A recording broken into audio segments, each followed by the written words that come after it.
Hello guys, मैं हूं जयकिशन चोपड़ा और आप देख रहे हैं जेके नॉलेज हिंदी। आज मैं आपको डुअल इन्वर्टर एसी के बारे में बताना चाहता हूं। मैं आपको ये बताना चाहता हूं कि जब भी आप एसी लेते हैं तो मार्केट में तीन तरह के एसी होते हैं। एक नॉर्मल एसी जो कि पहले से ही चलते आ रहे हैं, और एक होते हैं इन्वर्टर एसी, और एक होते हैं डुअल इन्वर्टर एसी। यहाँ पीछे आप देख रहे हैं, ये एलजी का डुअल इन्वर्टर एसी है। मैं इसके बारे में आपको कुछ खास बातें बताना चाहता हूँ कि अगर आप कभी एसी लेने की सोचें तो आपको किस तरह से फैसला लेना है। ये एलजी का एसी है और इसमें कॉपर की फिटिंग है और 100% कॉपर है। इसमें एल्यूमिनियम मिक्स नहीं है। बहुत से एसी आते हैं जिनमें एल्यूमिनियम की फिटिंग होती है या फिर उनमें एल्यूमिनियम मिक्स होता है, लेकिन इसमें ऐसा नहीं है, इसीलिए इसकी कीमत ज़्यादा है। जो एसी आते हैं मार्केट में उनकी कॉस्ट होती है लगभग 20 से 25 हज़ार, जबकि ये लगभग 40 से 45 हज़ार का पड़ता है। कंप्रेसर पर 10 साल की वारंटी है, जबकि नॉर्मल एसी में ऐसा नहीं होता। ये 3 स्टार का एसी है और इसकी रनिंग बहुत अच्छी है। ये बिजली का बिल बहुत कम देता है और ये कमरे को चिल्ड कर देता है। आपको नॉर्मल एसी को 18 से 24 तक चलाना पड़ता है, तब जाके कूलिंग होती है, जबकि इसके साथ ऐसा नहीं है। आप इसे 10 बाई 15 के कमरे को 26 से 30 पर भी चलाकर ठंडा कर सकते हैं, जबकि नॉर्मल एसी में ऐसा नहीं होता। और इसकी ख़ास बात ये है कि ये बार बार ट्रिप नहीं होता। ये अपने आप को इस तरह से मेंटेन करता है ताकि ये ट्रिप ना हो और अंदर की कूलिंग को भी मेंटेन रख सके। इसकी आपको हर 6 महीने में सर्विस करवानी ही पड़ेगी, क्योंकि इसकी कूलिंग ज़्यादा होती है तो ये बाहर से हवा को बहुत तेज़ी से खींचता है, जिसकी वजह से डस्ट भी साथ में आ जाती है और उस डस्ट को हटाना बहुत ज़रूरी हो जाता है।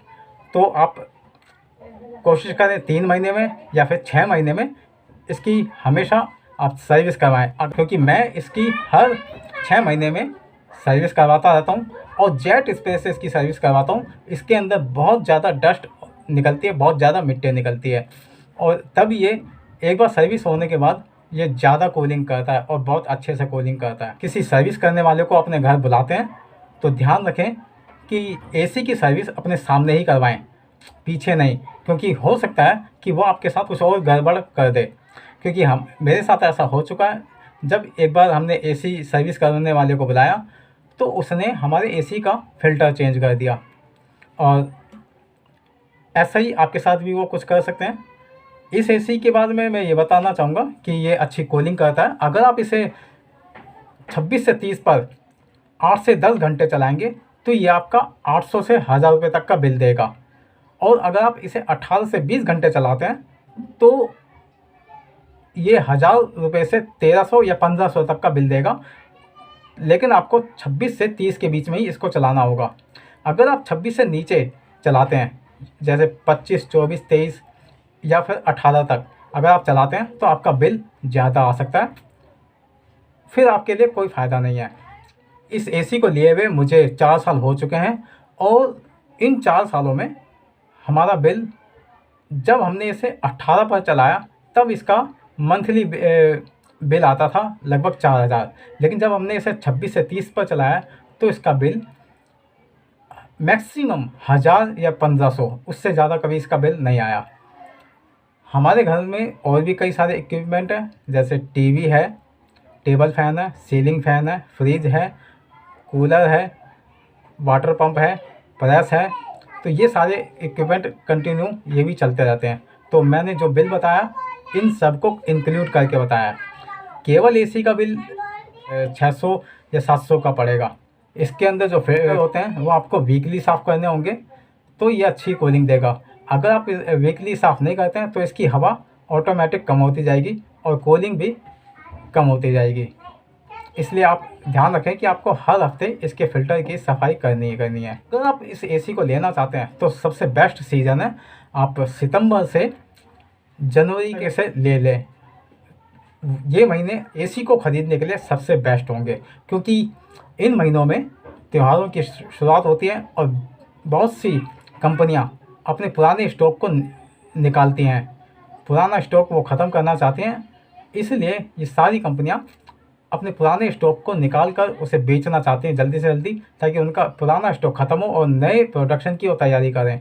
इसी तरह ई कॉमर्स कंपनियां होती हैं, वो भी ऐसा ही करती हैं। तो उसमें आपको ऑफ़र मिलते हैं और आप उस ऑफ़र का फ़ायदा उठा सकते हैं और इन एसी को या किसी भी इलेक्ट्रॉनिक्स आइटम को सस्ते में ले सकते हैं। गर्मियों के सीज़न में एसी की कीमत ज़्यादा हो जाती है, तब अगर आप ख़रीदेंगे तो ये आपके लिए ज़्यादा नुकसानदायक होगा, क्योंकि तब तक इसकी कीमत बजट की वजह से और गर्मियों की वजह से बढ़ जाएगी, क्योंकि गर्मियों में एसी की डिमांड ज़्यादा हो जाती है। फिर कंपनियां जानती हैं कि ऐसे हाल में आपको एसी लेना ही लेना है, तब वो आपको मनमानी कीमत में अपनी चीज़ देंगे। तो मैं आपसे यही कहूँगा कि अगर आप कभी एसी लेना चाहें तो डुअल इन्वर्टर एसी लें। यह आपको थोड़ा सा महंगा पड़ेगा, लेकिन बाकी समय के लिए ये बहुत आपके लिए फ़ायदेमंद होगा। मुझे उम्मीद है कि ये वीडियो आपको अच्छा लगा होगा। अगर अच्छा लगा है तो कृपया चैनल को सब्सक्राइब करें, लाइक करें और शेयर करें।